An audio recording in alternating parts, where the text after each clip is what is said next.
the ones who need to clean up, Jack. Clean up our act and stop lying to the people. We voted on this and we decided it was better this way. No, you decided. I voted against.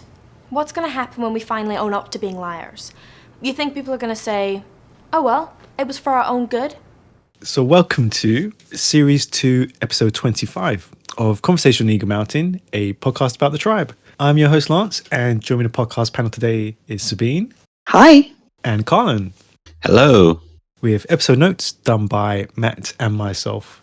So Series 2, Episode 25, the screenplay was done by David Fox. It was directed by Colin McCall, and the episode synopsis were read out by Colin. As the tribes finally start to work together, Ellie struggles with the knowledge the Mallrats are keeping from the rest of the city. While Lex struggles to find his place in the tribe, Casey uncovers information that could spell danger for Ebony. But what will he do with it? Okay, panel, let's jump right into things because as the episode opens, we see the Mallrats supervising various work parties and running a school. And we discover that it's been 2 weeks since they found out the antidote is no longer necessary. And we learn from Jack that there was a majority vote to keep this quiet from all the other tribes.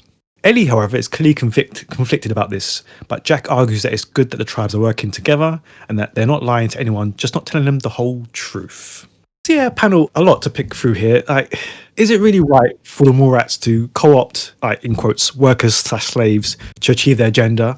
Yeah, is this really unity or is this just dictatorship? This is definitely dictatorship, but I find it really funny how, especially Danny of all people would complain about how things used to be run. Or I guess a lot of these characters on the show complain how things are used to be run in the old world. But in this new world that they're building, they're kind of doing the same thing that what these corporations would do, with just not telling you the whole truth of things. And it's clear that they're playing it to their advantage so they can keep their power. And it's a bit sickening to watch. Mm-hmm. Yeah, it's just, I get why they're doing this because finally everyone's working together to a common goal. But the way they went about it, it's just wrong. On one hand, there's a big chance that the other tribes would have just said, oh, well, we don't need you anymore. So, we're not going to listen to you. We're not going to cooperate. Goodbye, Bill of Rights and everything. But yeah, on the other hand, I think would have been some tribe leaders out there who would have seen the benefits of doing something for the common good. So yeah, I don't like that they did it this way, but I kind of get it. Yeah, I mean, it's understandable, but I mean, I'll give them props for starting a school because I do feel like that's something that needed to be done, especially if you have grown teenagers like Lex walking around not knowing how to read and comprehend certain things. So I'll give them a plus for that. But I don't know. It's kind of like that old saying because everyone looks at the Mallrats as the heroes, the saviors, people who are all high and mighty. And the saying goes, everyone is real until you catch them being fake. And doesn't matter how good of intentions the Mallrats have with this power. They're absolutely abusing it. Yeah. They're no better than the technos. It's like you mentioned, it's an abuse of power. At the end of the day, it's not unity amongst the tribes. They're only doing it because they need their antidote. Or they feel like they need an antidote. And yeah, the Mallrats are abusing their position. They are basically forcing workers and slaves to do what they need to do to clean up the city, to hand out flyers, to do whatever they like. Yep. And yeah, it's no better than the old way. Like, this is supposed to be some new vision, a new way, a new world, and they're just replicating the mistakes of the past. And that's a surprise, because like you mentioned, Danny was trying to avoid that, but they're just in the same trap. Yeah. It's like nothing has changed. Nothing, yeah. Yeah, nothing's changed. But I will say this, which is something to think on. Obviously, I feel like this would have happened if any tribe would have gotten the power of the antidote and all this stuff. So it's kind of like, who would you want to be your master? And in all side, considering all things, I think the Mallrats are probably the best in terms of being people's masters because they're such pushovers and they're relatively nice people. But yeah, this power is going to get abused regardless who's in charge. Yeah, but there were more tribes that seemed to be decent human beings, like the Gauls, for instance. You know? I'm not convinced every tribe would have reacted the same. The Gauls, the Gaians, I don't think it would have been kept a secret. And No. yeah, I'm not convinced about that. Yeah, I'm more saying that, you know, there are more tribes that could have done things this way as the mole rats did, but I also think there are more who could have seen the vision of working together. That's more what I meant. Do we have any proof that those tribes you just mentioned were at the gathering in that first season? Because what I was going to say is, if they're cool with people just being sold into slavery and not doing anything about it, then they 100% would have abused this power if they would have gotten it. Because that's almost practically the same thing. Well, I don't know. I feel like it's the same thing. It's a tough one because like obviously you're not indentured slave as in what the locals were doing, but in another way you are, because you're being enslaved because you believe that you need this to survive, to live. So yeah, this is a slippery slope. It's not that. It's a thin line. Again, it's like choosing your master, and obviously, as awful as that sounds, I would rather choose the Mallrats than any other tribe. You say, okay, I'm just running with that, because like, let's say the locals got somebody found the antidote and began to sell it. Lord save us. But you say that, but that wouldn't have lasted very long, because the people who couldn't have afforded to buy it, they wouldn't have got sick. Eventually, the secret would have come out way quicker. No? It's possible, but so in a way, it would have been better off the Mallrats didn't have to find it.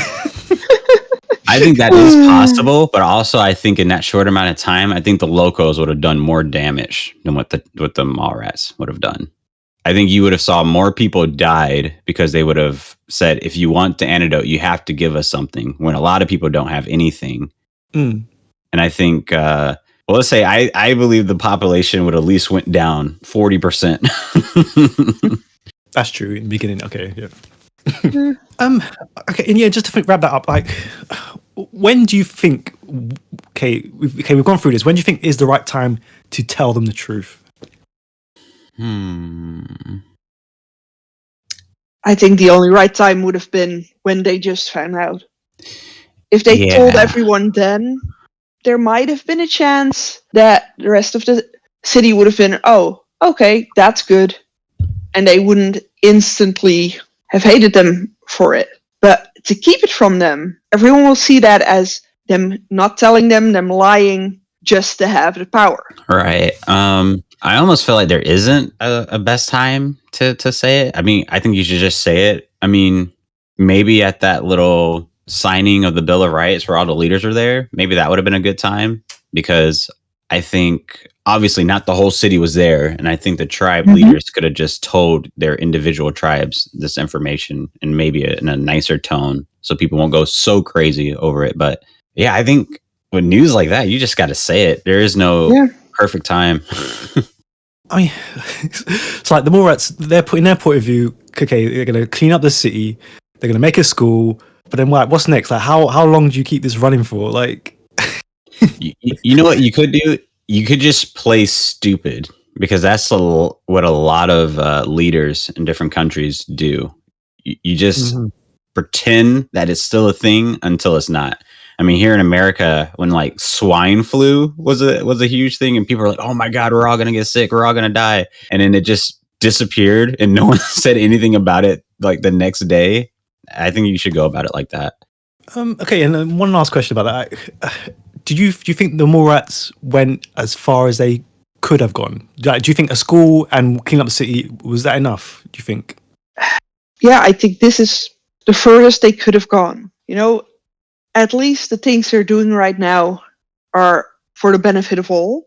Like, everyone benefits if the streets are cleaner, if there's fresh food coming from the farm, and if the kids are educated, or at least in some place where they're safe and entertained while the bigger kids do other stuff. I don't know. I'm kind of 50-50 on it. I feel like if we would have gotten more information in this episode, and maybe throughout the season, about like how these schools are working, like, is the school only at the mall, or is it at like other tribe households or stuff like that, then yeah, I would say I think it's a good start, and I think people should definitely credit the Mallrats for that. But I mean, they could do. I mean, with the power that they have, and then what these Bill of Rights are supposed to do, this should do so much more. This should be technically a utopia in terms of what's happening out there in the world. Mm-hmm. I don't know. It kind of reminds me. Of that Jay thing in season 4. He's like, "We're gonna start a hospital," and then 2 episodes later, forget about the hospital. Don't remind us about it. Well, we don't talk about that. Well, yeah, that happens in this episode because we're going to talk about the disappearing Bill of Rights in a bit. Oh God.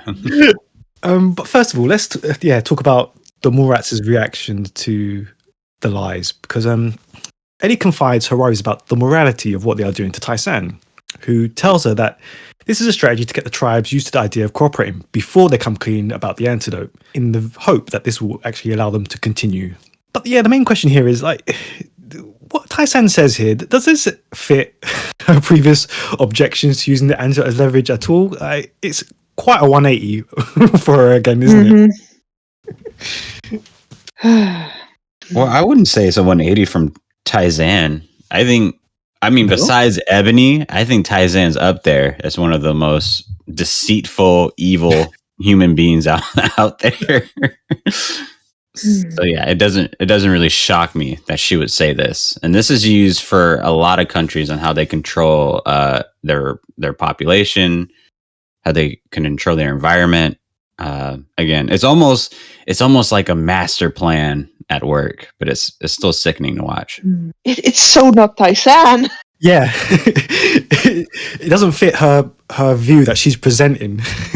That view is a shambles. It's shambles. It's all a gimmick. I really don't even think I don't even think Tai-San's her real name. Why should her name be like Victoria or something? And she just swished it just to seem more earthy.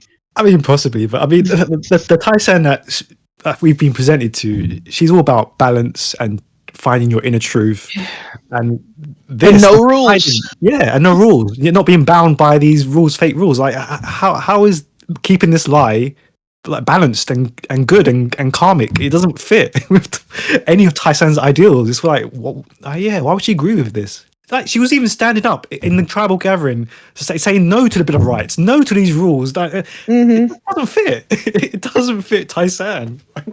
She got a taste of that power, and immediately she was like, "You know what? This ain't so bad." It's like that old saying: you would think the grass is greener when you start to get it a little green. Yeah, I don't know. I'm trying to think of a balanced approach, but I can't. Like, Liz, sorry, but I'm like, this is just, no, I can't think of one.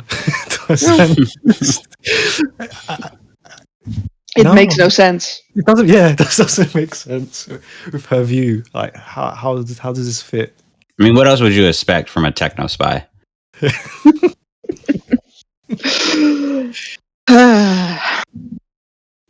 think she was definitely a spy for something. Yeah. Mm-hmm. I mean, it does support that. Yeah, I know. I don't know. It's just we've seen her do questionable things morally, but this is just, especially since he was so clear about how she felt about this. Yes. It's just it feels wrong. But yeah, because she is not alone in this. Because let's move on to obviously Dao as well. Because when confronted by some kids in the mall, Dao quickly spins a lie about some people being naturally immune to the virus, which is why they've gotten away with not having had their antidote for some time. And I don't know, for me personally, I thought that was a bit of a shock panel. Like, what did you make of that scene? Who went and corrupted her now? Just that was so unlike Dao. And I mean, lying to these, they seem to be part of the farm girls, so part of the people who he's working with day to day, and just instantly going, no, it's not true. You still need it. I mean, I get why he takes the spin on it that way, because Dal knows things about medicine. He will know that in some cases people can be immune to something, but that it's rare. So I get why he takes that spin on it. But just the fact that he does, it's just, he must be so stuck in his idea of, okay, we're doing this to improve the world, to give everyone access to fresh food, get everyone healthy. That's the only motivation I can think of for Dal, because anything else just doesn't make sense for him. Yeah. And then maybe to make it make sense, I think maybe Dale and I'm sure everyone else in the Mallrats, besides Ellie, has probably just thought that, hey, if we want to actually do some good in this position of power, we have to get our hands dirty. Mm-hmm. Like, there is no perfect rule of order of us living in this perfect world. We have to do the dirt in order for these people to live in peace and harmony. I don't know. Maybe he convinced himself of that. That's a pretty good convincing then. I mean, yeah, if you could feed the whole city, is that enough justification, do you think? Like, is that worth the lie, in your opinion? What do you think? I mean, nothing justifies for people to live in a lie. Like, because of this virus, people are living differently, they're thinking differently, and you're holding that over people. And that's what I think that's emotional blackmailing, because now they're just dependent on you for everything. It's almost kind of like what parents do to their kids, kind of. But think of all the good he's doing. You're feeding the whole city fresh food. No one has to scrounge around looking for scraps. Is that not worth it? In a way, kind of. Yeah, I get it. Yeah, I mean, just look at it from their point of view, and especially from Dal's. Mm-hmm. He's been looking at all these people in the city, starving, having to beg for food, having to steal for food, or worse. Mm-hmm. And here he is, having a chance to actually make a difference. But what he has to do is keep the lie alive. Yeah. Listen, it's a double-edged sword. And I think once we get to season 5, we're really going to be able to look at it in a 2020 type view, in terms of, was it really this bad for the Mallrats to rule the city, and how they're aligned to us than what these other tribes have done? Because I'm sure some tribes would have been happy with it. Sometimes a lot of people agree that ignorance is bliss, and sometimes people would rather live in a lie and not know about it than know the truth. I'm sure a lot of people are happy with the Mallrats and how they're running things right now, even maybe if they have some type of doubts about them lying or whatever. But I'm sure it is a lot better than what these other tribe leaders would do.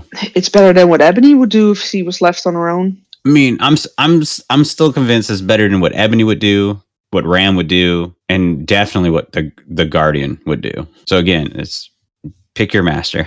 It's a hard choice, but yeah, it's a hard choice. I mean, it's a hard choice, but at least the Mallrats aren't killing people for convenience. No, but it's still enslavement, and yeah, there's no way to wrap around it. It is enslavement, so yeah. And to be fair, I mean, we'll get to it eventually, but like, they don't get what they deserve for this lie. To be honest, nope. No, nowhere close to what the consequences they should have had for having this lie go on. Oh my goodness, yeah. If this was a show that I wanted it to be, like something on like HBO Max, one of these Mallrats members would have gotten executed. I mean, I'm sure if Danny would have been strung up. This lie. we can't string up pretty boys, so yeah, Danny's a good choice. Yeah, speaking of Danny, there was a rather interesting moment in this episode, because she seems to believe that Lex would be a better person to dish out justice than Ebony. And Lex is later shown up by Ebony when he tries and fails to apprehend a thief at the market. But he's later backed up by Alice, who wants him to prove himself. A few questions there, panel. A, does Lex deserve this? And B, like, wasn't this kind of weird from Danny to try and like prop up Lex like this? Oh, I get why she does it. Yeah. I mean, she has a choice between two evils, and in her eyes, Ebony is worse. So it's either incompetence or evil. Yeah. And incompetence, at least, well, you can try and fix incompetence. But fixing evil is so much harder, especially in Danny's case when your boyfriend has a history with evil. At least he won't try and sleep with Lex. Yeah, I don't think Lex deserved that job at the market. If anything, he should be. I mean, why do they keep giving Lex security roles when he's not good at it? And I don't know how he's gotten this reputation of the street brawler when he loses, I would say 90% of the fights he's in. It's all based on looks. You know what? That's a good point. We've actually never really seen Lex do much security, actually, or be a great fighter, really, throughout the show. No, I can't. The only fight I can remember him winning was, I think, a fight with Ved in season 4. That's the only one. Everything else, he's literally gotten his butt kicked every single time. Mm-hmm. But besides that, I really think Lex should do some type of janitor role around the mall. I'm just imagining it now. Lex scraping off old bubble gum from desks.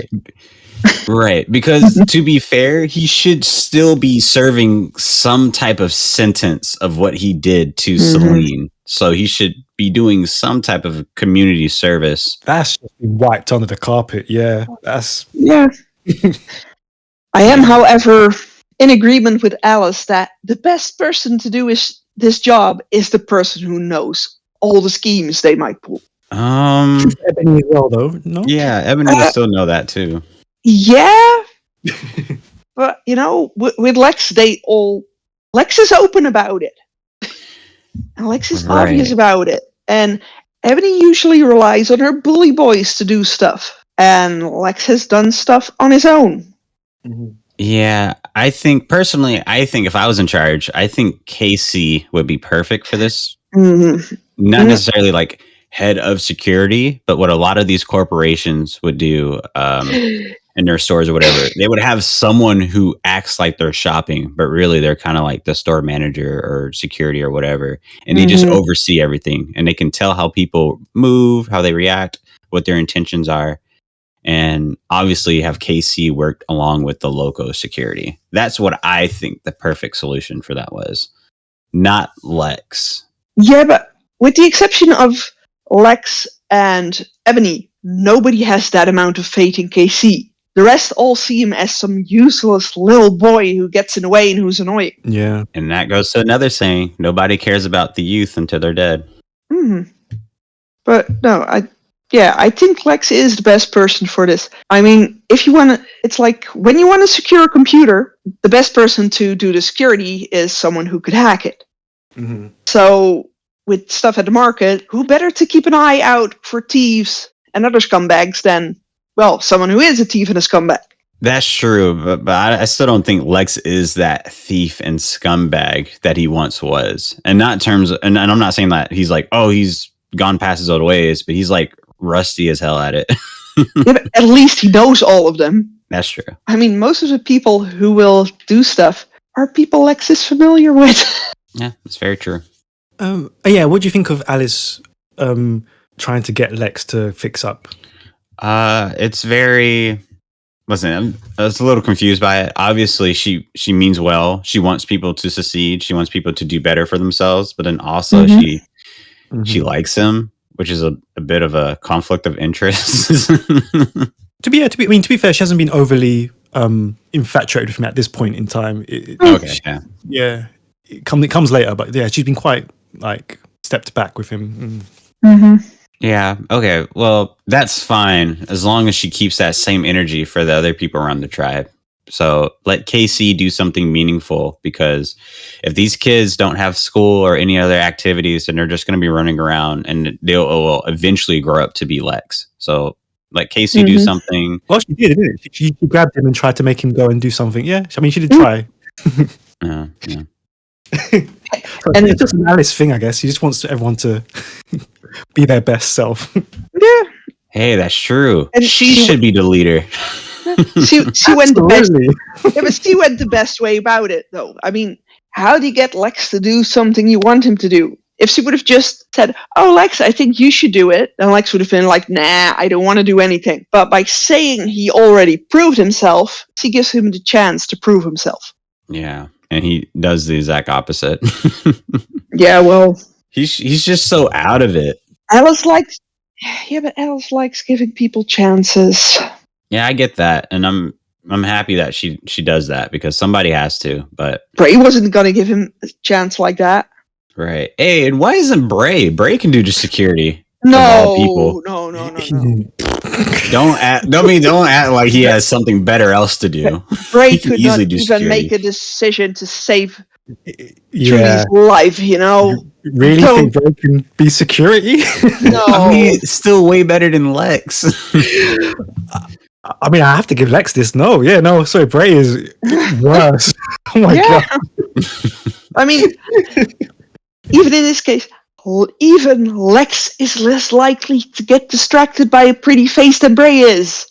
A pretty face, a sob story. Oh no, Mhm. Bray is absolutely terrible at security. Did you see it? Oh, I'm sorry, but I didn't have anything to eat and my sister is starving. And that's why I stole all the batteries. That's very true. You know, someone would have just had to bat their eyelashes at him and he'll just go, "Ah, well, okay, but don't do it again, okay?" And Lex would have just grabbed them. But yeah, you're not doing that. Yeah, and uppercut them. Yeah, it's hard to picture Bray as security. Nope. No. Very difficult to picture. I mean, okay, let's be real. Do security, one has to be trained in it, right? People aren't just naturally good at security. There are different rules, different I guess equipment you need to have. You need to learn about the space, the environment that you're in to protect it, all this stuff. So Bray can learn. I know he can learn. An awful lot of optimism. Yeah, you have to be naturally observant to start with. Mhm. Oh. Bray has got his heads way up in the clouds. He is not observant at all. And then when you add on this decision making, the decisiveness, no, he has not got those core qualities to be. Well, you know what? Now I want to watch a buddy cop movie with Bray and Lex. That would be amazing. I mean, that's why Alice and Lex make such a great team. Yeah. Because Alice is very observant, as is Lex, but they've got those different qualities that bounce off of each other, and they're able to run the marketplace like exceptionally well. But Very true. yeah, it's just some people just don't have that quality. They have other assets. That's a nice way of putting it. Yeah. What are you waiting for? He's guilty, sentence him. Ebony, we have procedures. He took something from us. I say, we take something from him. Oh, like what? He hasn't got anything. Oh, sure he does. A little finger on the left hand? He'll hardly miss it. Yeah, let's stick with the issue of security, because we need to talk about the Bill of Rights panel. Let's get into it. Like, has a major plot point been this unceremoniously dropped as it has in the tribe? Because, like, we have a thief who steals from the market, and there doesn't seem to be a single procedure or documentation in the Bill of Rights about what should happen to this thief. Like, both Ebony and Danny come up with these different ideas on the fly. Like, there's no set pattern or form of judgment. Like, it doesn't seem to exist, these Bill of Rights. So what was the whole point of having it in the show? It's a master plan. There was no Bill of Rights. As you saw, the pages were empty. Yeah, it was all Bray, Right. Bray. Yeah, it was all Bray. And I think Danny really made it, and this is just a theory. I think Danny just made this Bill of Rights just so she can be in power.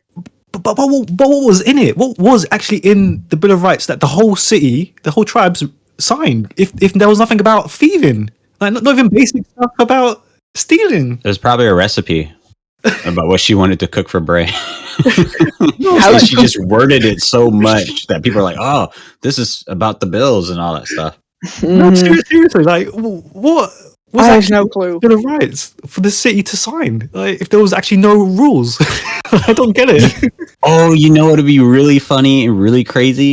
It would be absolutely insane if those tribe leaders that signed it could not read, like Lex. And Danny knew that ahead of time. she's like, this is perfect. And she just put whatever crap she wanted in there. It almost seems that way, doesn't it? I mean, it might as well be, yeah, because they seem to have signed nothing, basically, because there are no rules. These judgments just seem to come out of nowhere and be made up on the fly. Like, yeah, like I don't get it. I just don't get it. Like they hang him up in the sewers, and that was just an on the fly thought. Like, like chain him up in the sewers with the rats. It's like, is this your judgment? Like, yeah, this is. Then you have Ebony saying, "Okay, we'll just cut off one of his fingers." Like, what was this not written in the Bill of Rights? I don't understand. I mean, that could have been something Jack would have said, though. Yeah, but how is this not in the Bill of Rights? I just don't get it. This is important stuff. Yeah, it's very interesting. There's no trial. There's no putting him in jail.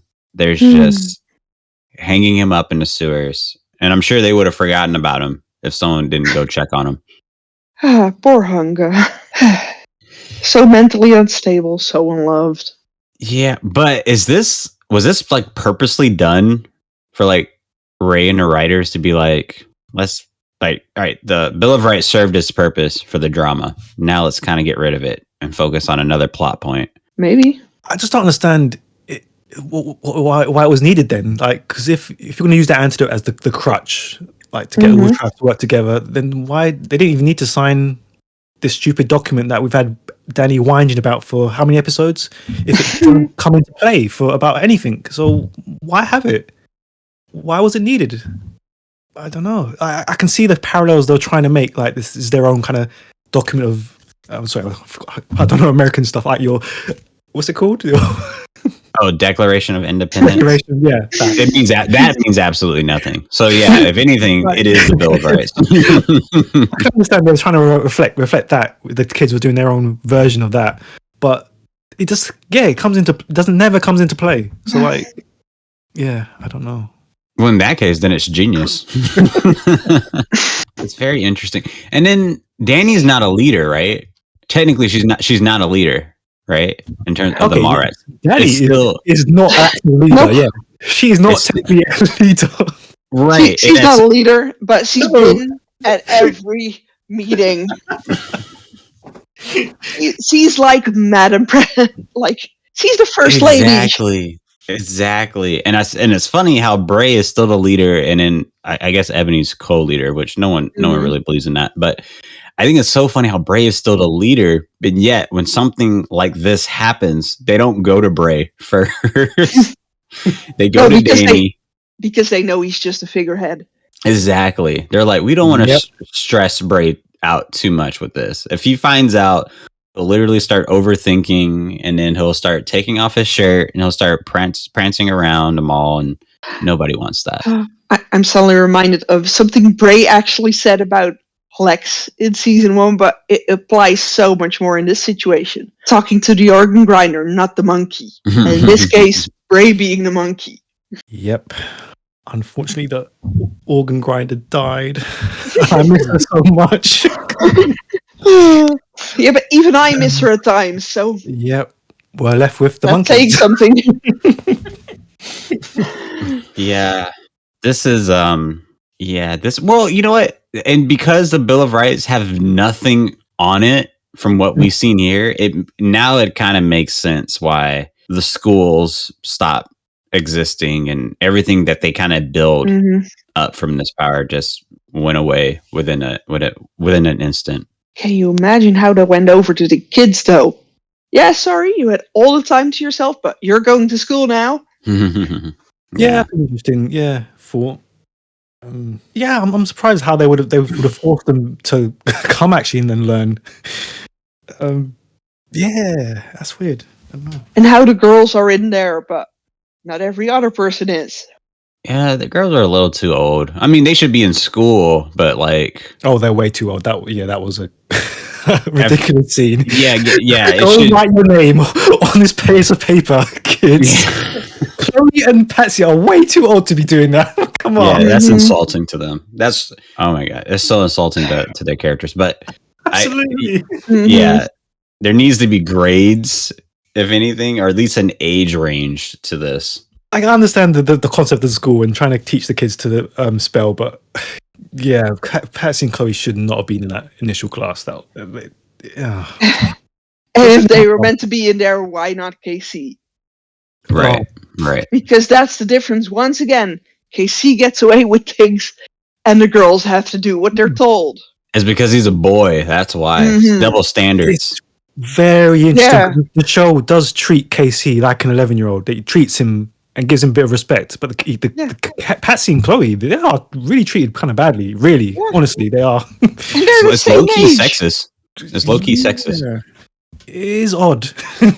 Mhm.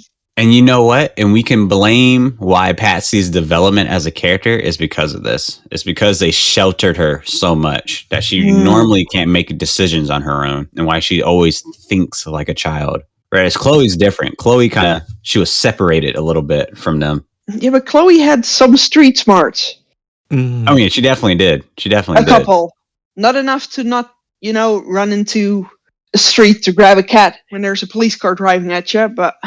Right. I mean, yeah. I mean, she grew into it though. Like, she definitely grew up. Season 4, Chloe. I don't care what anyone says. I love it. Oh, stop. I love We it. will not discuss season 4 Chloe yet because We don't talk about that. I love it. Oh my god, that's going to be a whole. Oh no.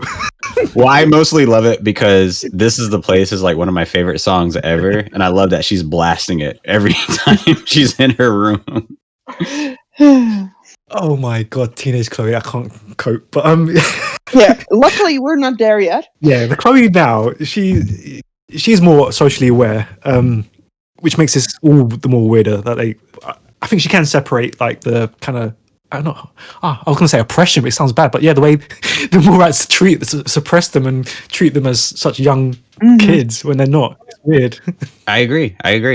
I think she is more consciously aware than what Patsy is. But I don't know how Patsy became to be that way. I would love to interview one of these writers and just figure out why are these group of young women always treated as children. Mm. Because that's what happens a lot in society. Right. Yeah, absolutely. It's the whole, the poor little girls, they have to be protected. Oh, the boys, they can pull their weight. Okay, so how old is Ellie then? Because that's not a huge age gap between them. Ellie is a year younger than Trudy is, something like that. Yeah. Okay. That's a big gap. So at that age, that's a huge gap. Mm. Okay. I mean, it would have been nice to see the two older versions of the two. Hmm. Because it would have been interesting to see if they would have remained friends or if the divide between them would have gotten too much to bridge. If you see what I mean. I wouldn't be surprised if it would have. Okay, here's a hot take. I think Chloe, if she would have stayed, I think she probably would have been a little bit more like May, a little bit, but more on the techno side because she still loves Ved. And I think Patsy would have turned into Gel. Oh yeah, I can see that. But they're Not still the best nicest friends. It's not the nicest thing to say, but I can see that. Yeah, I can actually see that. Absolutely. Because you're right. Chloe actually kind of was turning into May. Yeah. that's not far off the truth. Yeah, absolutely. Oh, wow. That's a thought. Yeah. Do you think we're evil? Evil? Well, the Morats. No. Why? Because we've got too much power or something? I think we have, but that doesn't make us evil. Why do you ask? Because you're wearing the amulet? Well, I looked it up in the dictionary and it meant charmed against evil. So Ellie starts wearing the amulet from the farm, and when Jack does some research, he discovers that its purpose is to ward off evil. And dismayed by this, he asks Ellie if she thinks that the Morats, what they're doing is evil, leading to a discussion on the dangers of having too much power and people doing bad things with good intentions. So yeah, what do you think of Jack's ultimate decision to rename the news sheet and to refuse to go along with the lies? And what do you think of their connection? It shows why they're the best couple in the entire series. Was he doing it to just to get the girl, or did you think he actually understood her thoughts on the matter? I think he went with it to please Ellie. Yeah, a little bit. Because, we've seen Jack's views on things. He's not opposed to having people work to get what he wants. Mm-hmm. he doesn't mind not telling everyone everything because, well, from his point of view, not everyone is mentally capable to understand the truth anyways. But yeah, in this case, I think he really did it to just go along with Ellie and to make sure that she still liked him and that she wouldn't go to Dal with the, everyone, we're being so evil. He wants to make sure that he has her on his side, that she feels like he has her back. And that's what he's doing. Yeah, I completely agree with that. And are the Mallrats evil? I wouldn't say they're like evil, but I would just say they're just corrupted, like what most people are when they get to that kind of higher power. It's almost unavoidable. They're a specific level of gray. It's like they're a gray area. They're not evil, but they're not innocent either. Right. And most of them, with the exception being Ebony and, well, Lex, Casey, most of them aren't just in it for personal gain. They actually want to make that city a better place for everyone. Yeah, you can definitely tell they want to, but I didn't say they were good at it. Yeah, they're definitely not good at it. I think that's what I was gonna say. But I feel like it's like a certain type of. I feel like it takes a special individual to want, or that should take over the city and make these judgments and try to, I don't know, make it for the better of people. And it's just clear that the Mallrats don't have that it factor. Because I feel like you do have to be somewhat kind of evil to be in that type of role in order to get things done and to make the city better.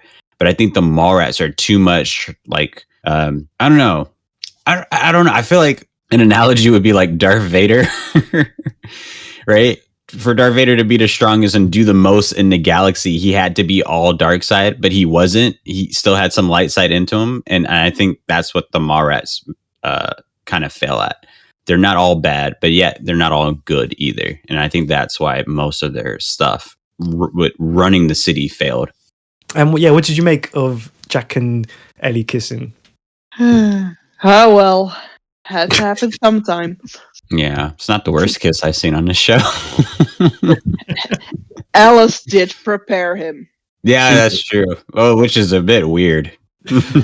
Yeah, well. Yeah, that's really weird. Yeah, that kiss was I don't. Well, first off, it's weird because Jack kisses with his eyes open. So But some people do. Well, listen, any woman would tell you that they are weirded out by that. If you kiss with your eyes open. But how could the women know if they didn't do the exact same thing?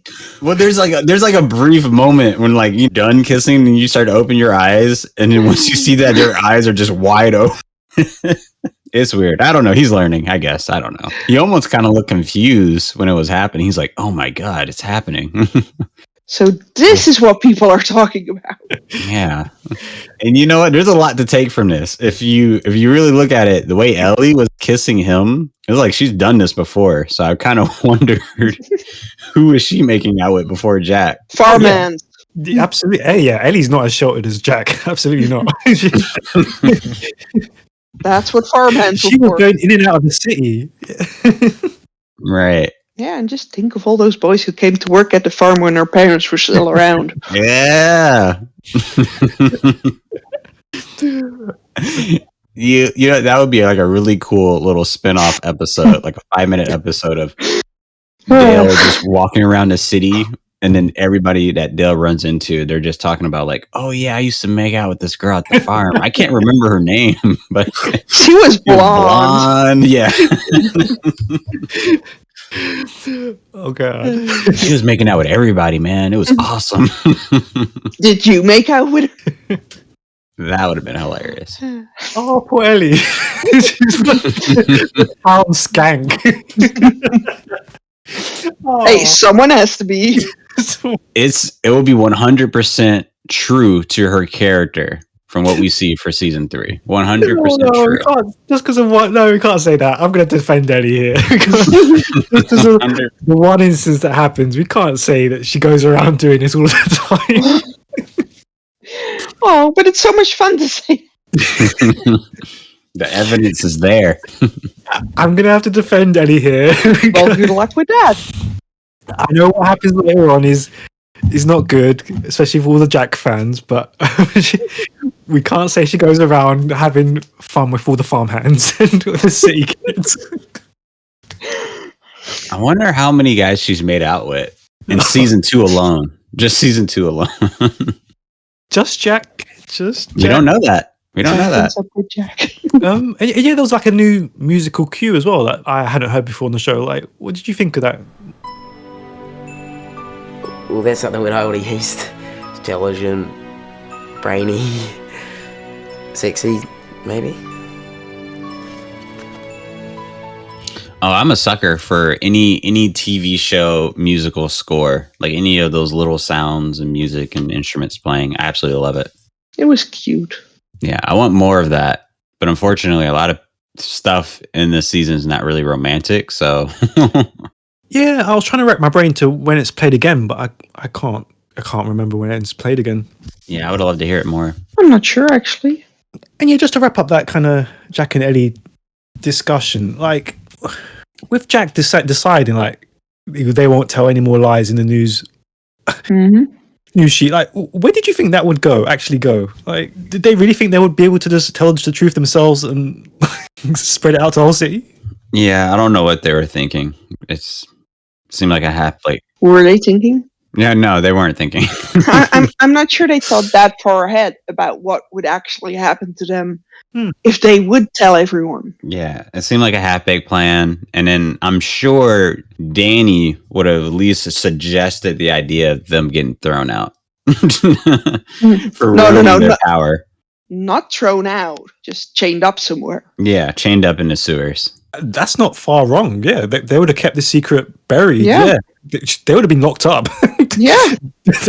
Unfortunately, yeah, Danny would have locked them up. They would have not escaped to tell anyone No. this, because that will crumble all their power. Yeah, Danny absolutely would do that, and Bray would as well. Actually, yeah, Yeah. Because it is treason. It's treason from what they're thinking. Bray, Danny, and Ebony would all agree to lock them up. Yeah. Oh wow, that's a terrifying thought. Yeah, they would not have let this escape. Nope. So who's the bad guys here? Ooh. Everybody. Ebony? It's like I've always told people like the tribe is a Game of Thrones for children. There are no no good guys. perfect. Yeah, there's no good guys. There's no perfect human beings on the show. Everyone has dirt on their hands. Mm-hmm. That's realistic in a way, isn't it? It's like no one's perfect. Everyone's got shades. It's realistic, at least. Yeah, which I can appreciate that. I mean, I honestly can't imagine watching this show as a kid, because I feel like all the issues and all the topics they would have discussed would have went completely over my head. But I can definitely appreciate it as an adult with everything they're talking about. A lot of it is very realistic, and a lot of it is just like, oh, why would these characters do that? I think that makes all the difference, the age you were at when you watched it for the first time. Yeah, definitely. I mean, my first time watching it was as a teenager. So a lot of crazy things made a lot more sense than they do now. I bet Taizan seemed like such a wise person to you. I loved Dyson first time around. After though, I loved Tyson the first go around. It was only later I was beginning to wonder, thinking like, this doesn't make sense to me. mm-hmm. But yeah, initially I was like, she's so wise. She understands herself so well. I was like, yeah, this is fantastic. Like, this is a She's great. great. Yeah, she's great. But then it's like, wait, this doesn't match this. This doesn't match this other thing she said. This doesn't match. And yeah, it kind of falls apart eventually. But initially, yeah, she was fantastic. Certainly leads us to our final thoughts of the episode. Struggling to find something useful to do, Casey Law is in the city and overhears Spike vowing revenge on Ebony for framing him for the poison incident. He follows him and reveals all to Ebony, but tells her that Spike is alone, causing her to be outnumbered when she goes to confront him. So yeah, panel, what did you make of that final cliffhanger? Casey, you conniving little adorable little kid. I don't see what the big deal is with Spike. That sounds like a him problem than an Ebony problem, because you allowed her to take advantage of you when you clearly could have just came with the truth to the rest of the tribe. And Ebony would have been out on her own. She definitely would have gotten kicked out, and most likely he would have stayed. And maybe he could have been the head of security that were desperately searching for. So that definitely sounds like a him problem than an Ebony problem. But remember, the militia, the locals were terrified of Ebony. She like ruled them really strictly. Mm-hmm. They were obviously afraid of her. That's still their fault. And we don't know what she promised. We don't know what she eventually promised Spike to do this. We don't know the full details, but Because there might be a lot of things that she promised him that she'll never make good on. But yeah, he was stupid enough to believe she would. I mean, listen, I'm always gonna make fun of Spike. I'm always gonna let down on him for letting. How tall is Ebony? She's like 5 foot flat. To let this woman take advantage of you like that. she is a good fighter. Come on, Ebony. From everything we see, Ebony's a good fighter. She's a good street fighter. We see her moves. Like Spike can never take Ebony on 1-on-1. Oh, come on. No, I'm not believing he that. can't. Spike cannot take Ebony. He can't. I'm not buying that. No, Colin, he can't. She is a better fighter than him. Sorry, she is. She had martial arts training. Yeah, sorry. Yeah, she's a better fighter than Spike. Pre-virus. I don't Doesn't care matter what type how- of martial arts training you have. You're not going to beat someone who weighs like. Wait. Are you saying just because someone's taller and bigger, they're a better fighter? Absolutely. No, Colin. I'm not saying they're a no. better fighter, but they can that is 100% have a factually- better chance to win the fight. That's factually untrue. Just because you're bigger. No, sorry, Colin. That's factually untrue, Colin. If she is 5 foot flat and Spike looks to be at least 5'10", I mean, it's just, I'm not saying he could win the fight. He has a better advantage than her, a way better advantage. It doesn't matter their training. Doesn't matter their training. No, sorry. Ebony is a skilled fighter. Everything we see of Ebony, we see her fight, and we've seen what she can do. Spike doesn't have a hold a counter. Sorry, Okay, well, tell me this: who would win in the fight, Spike or Bray? Spike. Spike. Okay, if you say Spike, then Bray beat Ebony in a fight When did Bray beat Ebony in the fight? in season 3 when they were fighting with like sticks. What, the pretend That was not pretend. training with pride? Is that what That you was got? not pretend. That's nowhere near. Honey, that's not Bray beating Ebony. No. That's Ebony just playing him. No, stop it. I don't. Well, what fist fight? Well, hold on. What fights have we actually seen Bray do?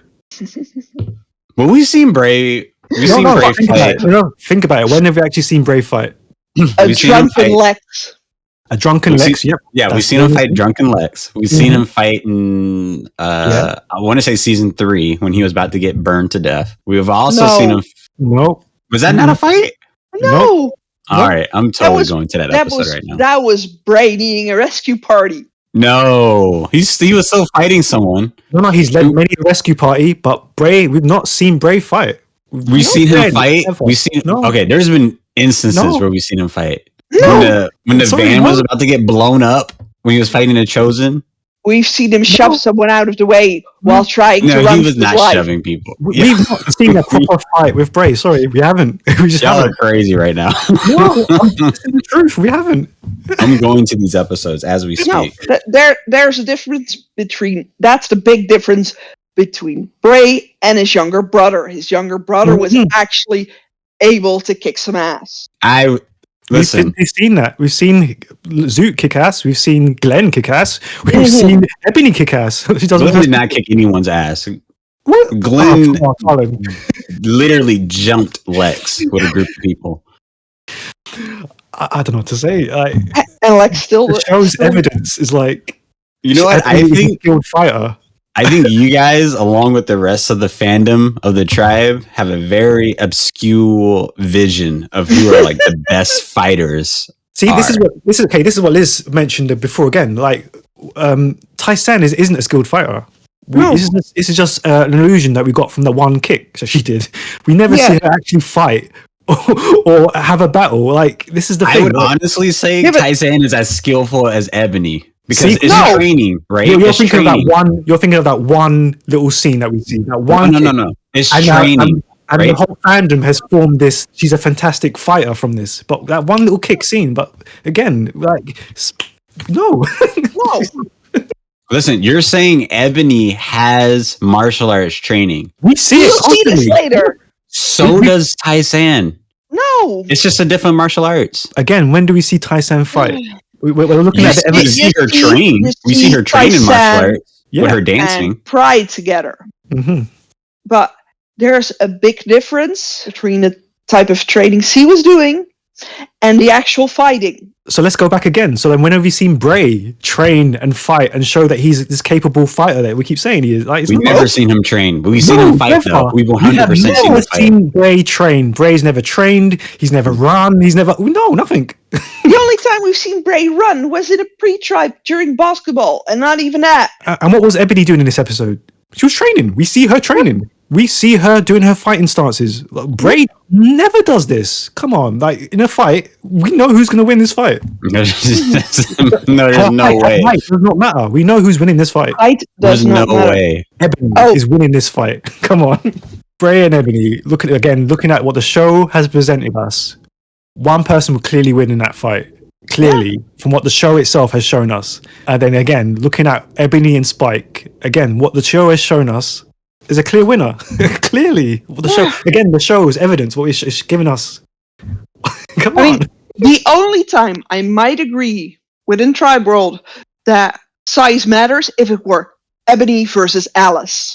No, Then it might be, Yeah. a challenge. Yeah. But because she's that much bigger than her. Alice is a fighter as well. I mean, Yeah, yeah, sure. Yes, she is a fighter. Alice is fighter a as well. fighter. Alice is strong. Mhm. Alice Okay, has worked okay, at the but farm listen to for what you're years. saying.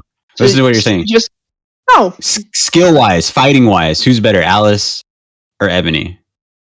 From what we've seen, I'll still say Ebony.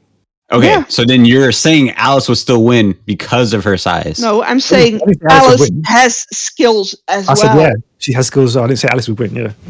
So I said, in that case, there might be a challenge on who will win. Yeah.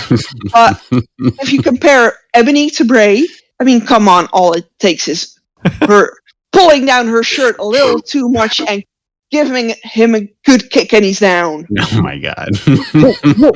what moves has Bray shown that he can do? It's not like he can smolder her down. Has he shown any fist skills or martial arts or that he's light on his feet or anything? He's good with a staff. Poison sticks. He was. I don't know. He's not shown any skills in fighting. That's not right. Sorry. I mean, only in that moment. Where, That's what all were you talking need. about. And I'm sure all you need is a moment and say, hey, this person can fight. Right? And I mean, you look at even Chloe. I would say Chloe is a better fighter than a lot of other people. Oh, come on. All it takes is a moment. She fended off. You can even say she's a better fighter than Jack because she fended off. Tribe circles with pillows. So Right. No, not pillows. It was something. It was like at the end of season 3 where she fought off some people that were like harassing Jack or whatever. you can't use Or just not even harassing him. one. You mean you mean the one little person where she was throwing rocks at them? She wasn't throwing rocks, was she? Or maybe. It's still a lot better than what Jack did. I mean, but if you think Bray is a good fighter, who would win, Bray or Pride? I would say. Colin. I might say Pride, but it Right. depends on what they're fighting for. Right. Well, listen, Pride barely beat Lex, right? It was like a draw. It was a draw between him and Lex. And I do believe Bray can beat Lex. Yeah, when he's drunk. No, not even when he's drunk. I do believe he can beat that because I don't think Lex is a good fighter at all. The problem with Bray and Lex, as we've talked about before, is that Lex isn't afraid to fight dirty. Mm-hmm. Bray would lose that fight. 100% he would lose that fight. In a fight, he would just lose because Lex would not play fairly. No. So he would lose. Sorry, Bray would lose that fight. Mm-hmm. Absolutely lose it. Oh yeah, just to finish off, Did it surprise anyone at all that Ebony wasn't afraid at all, even though she was surrounded? Ebony still thinks these boys are scared of her. It's adorable. Yeah, that's quite the reputation that she has, or the fear that she's built into them. Absolutely. Like, even surrounded, she's still looking at Spike as if he's dirt, as if, yeah, what? It's like, that's impressive. That's gutsy. Yeah, I mean, she feels like she's untouchable. Do you think that's deserved or arrogance? Arrogance. I mean, it's partly deserved, but not amongst the people that she was always ordering around because they know her. And, they were willing to throw her out when things looked bad for her earlier, when Bray had to rescue her in season 1, even though she had him captive. I mean, it's definitely arrogance. I think when someone gets away with how they've been acting for so long, they'll just they'll believe they're untouchable.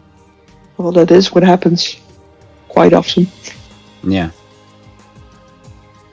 Cool. So that brings Series 2, Episode 25 to a close. Thank you very much to the panel. And if you'd like to take part in a future episode of the podcast, then you can fill out the form over on our website, thetribe.co.uk, or send us a message over on our Facebook page.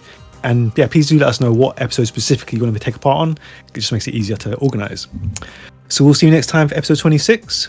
Until then, bye. Bye. Bye.